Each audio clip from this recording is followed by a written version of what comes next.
Today I decided to get into the pop art collage a little bit and show you how to make this pop art design here in Photoshop. This is my artboard size. I'm gonna drag and drop the model. I'm also gonna leave a link in the description so you can download it, and I'm gonna scale it up. This is pretty good. Double click release, and I gotta go and click on remove background. Now we're gonna go to the adjustments, scroll down, add black and white, and I'm gonna erase some of the parts, for example the sunglasses, so make sure that you're on the mask right here. Let's select the brush, make sure that you're on the black, and I'm just gonna start removing some of the parts, decrease the hardness at the blur. I'm also gonna colorize the clothes on her, and after you're done we can go back to the adjustments and select the curves, and we're gonna increase the contrast quite a bit.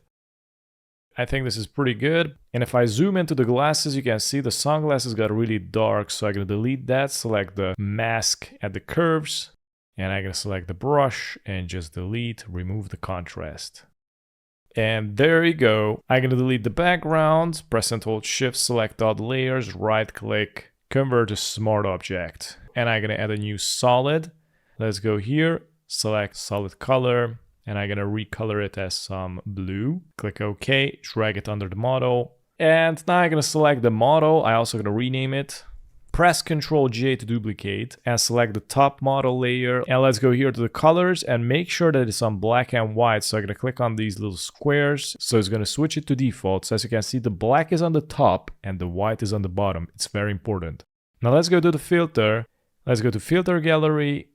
And go to sketches, and we're gonna go to halftone pattern, make sure to change it to dot, and here you can increase the size of the pattern. I'm gonna go with 3, and with the contrast you can go all the way up if you will. Right now I'm gonna try it out somewhere high, like 35, click OK, and look at that. And now we're gonna need to add back some of the colors, so I'm gonna go to the blend mode, and I'm gonna go with like darker color.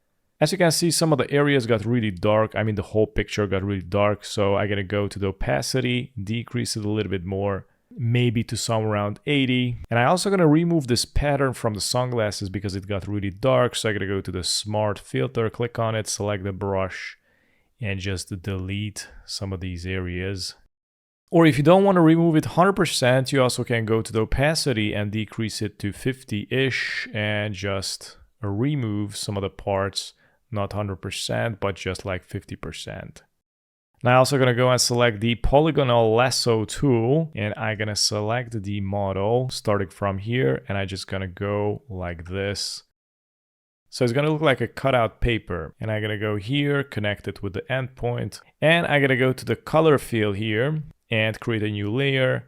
Swap it to white, so the white is going to be on the top. Press Alt plus backspace and then press Ctrl D to deselect. Now we're going to add some shadows, double click on the layer, go to drop shadow, and we're going to change this up to some other colors like that. Click OK, multiply, opacity, you can set up the size and the distance.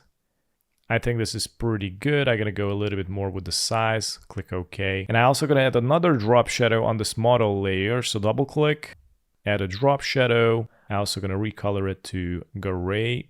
Click OK. Decrease the distance and the size a little bit more. Click OK. I'm going to click on the color fill again. Select the lasso tool. And I'm going to add some more shapes. Choose a color. And I'm going to go and create a new layer. Press Alt plus backspace to fill it. Press Ctrl D to deselect. And I'm going to press and hold Alt to create a new duplicate. Press Ctrl T. Right click. Click on horizontal and just rotate. You also can press and hold Alt, distort the corners, and you can double click on color overlay, choose a new color. Purple's good, click OK, click OK. And now I'm gonna add some textures. I'm gonna go to the color fill, and I'm gonna go and drag and drop this thing right here. Change up the blend mode. I'm thinking to go with the divide.